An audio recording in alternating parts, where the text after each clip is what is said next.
Good morning to all my dear students. Today I am going to explain chapter number 14 of the subject English first of class 4th. It's a poem named Love Animals यानी जानवरों को प्यार करो. You have to underline the hard words which I have underlined in the chapter. So now let's read. Oh, look at the lion, there he comes with a big head, sharp teeth and red grills. He opened his mouth and shows them all. He roars loudly and all the animals does call. देखो कितना बड़ा सा शेर आ गया है. उसका sir बहुत बड़ा है, उसके दांत बहुत नुकीले हैं और भयानक सा लाल रंग का उसका चेहरा है. वो अपना मुंह खोलता है और सबको दिखाता है. वो ज़ोर से गुर्राता है और सभी जानवरों को बुलाता है. They all gather and bow before him. He nods at them and looks grim. I have heard that the forest will be cut soon, so we have to shift from here in the light of the moon. तो शेर जो है वो सब जंगल के जानवरों को बुला करके इकट्ठा करके कहता है. जब वो बुलाता है तो सारे जानवर उसके सामने आकर के एकत्रित हो जाते हैं और उसके सामने झुकते हैं और फिर शेर जो है वो उन्हें देखते हुए अपना गुस्से से अपना चेहरा लाल किए हुए उनसे कहता है कि मैंने ऐसा सुना है कि जंगल कटने वाला है और इसलिए हमें अब इस चाँद की रोशनी में यहाँ से शिफ्ट होकर के दूसरी जगह जाना होगा. All animals says yes we will. The lion says I know there is one small forest still.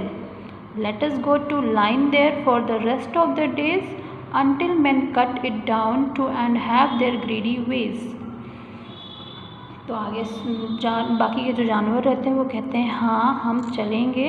और शेर बोलता है कि हाँ यहाँ से पास में ही मुझे एक छोटे से जंगल के बारे में पता है जो कि अभी भी बचा हुआ है. किससे बचा हुआ है? इंसानों की लालच से. यानी इंसान जंगल क्यों काटते हैं? अपनी आवश्यकताओं को पूरा करने के लिए. वो सिर्फ अपने बारे में सोचते हैं. हम इंसान जानवरों के बारे में सोचते होते तो शायद जंगलों को और पेड़ों को नहीं काट रहे होते. तो शेर बोलता है कि हम बाकी के दिनों के लिए वहीं पे रहेंगे जब तक कि इंसान उन्हें नहीं काट लेता अपनी लालच को पूरा करने के लिए. यानी जब तक वो जंगल सुरक्षित है, नहीं कटा हुआ है इंसानों के द्वारा, तब तक हम वहीं पे रहेंगे. सो बच्चों, हम सबको ध्यान रखना चाहिए कि जानवर जो हैं वो हमारी आवश्यकता को इनडायरेक्टली वे में पूरा करते हैं. हम प्लांट्स के साथ साथ एनिमल्स पे भी डिपेंडेंट हैं और वो भी हमारे ऊपर डिपेंडेंट हैं. तो इंसान होने के नाते हमें ना सिर्फ अपनी आवश्यकताओं के बारे में, अपनी इच्छाओं के बारे में सोचना चाहिए, बल्कि इस पृथ्वी पे जितने भी जीव जंतु हैं उन सब के बारे में सोचना चाहिए और उनका ख्याल करना चाहिए. ये हमारी रिस्पॉन्सिबिलिटी भी है. So this is a small and meaningful poem. Now we will do the exercise of this poem. Question answers you will get into your homework. B is write the rhyming words for green. It is him, all, call, soon, moon, will, still, days, ways. Says write them in alphabetical order. यानी आपको alphabetical order में इन्हें arrange करना है.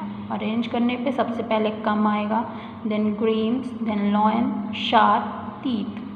Circle the odd one out. In words में जो सबसे अलग है उसे आपको सर्कल करना है.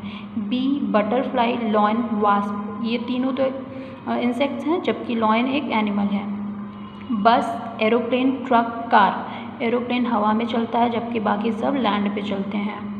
Years, eyes, legs, nose. ये तीनों तो हमारे सेंस ऑर्गन्स हैं जबकि लेग्स सेंस ऑर्गन नहीं है.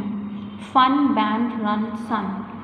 फन, रन, सन का जो साउंड है वो सेम है जबकि बैंड अलग है. So these were the exercises. That's all for today. Thank you so much.